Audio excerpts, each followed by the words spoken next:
দেশটা এখন আওয়ামী লীগের মগের মূল্যকে পরিণত হয়েছে, বলেছে মির্জা ফখরুল।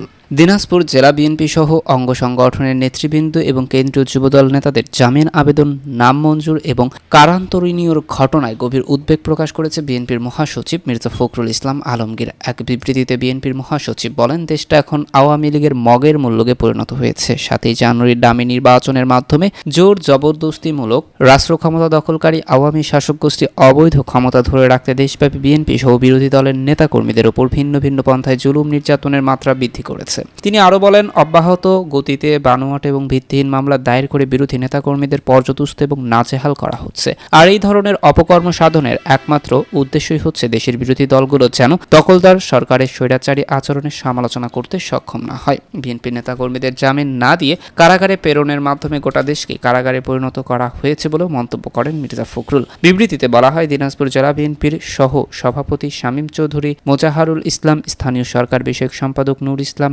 ঘোড়াঘাট উপজেলার বিএনপির সাধারণ সম্পাদক আবু সাইদ মিয়া, জেলা যুবদল সভাপতি ও যুবদল কমিটির সহ সাংগঠনিক সম্পাদক মোন্নাফ মুকুল, বিরল উপজেলা যুবদলের যুগ্ম আহ্বায়ক মোহাম্মদ মুমিনুল ইসলামের জামিন নামঞ্জুর এবং কারাগারে প্রেরণ জুলুমবাজ আওয়ামী সরকারের চলমান নিরবিচ্ছিন্ন অপকর্মেরই অংশ।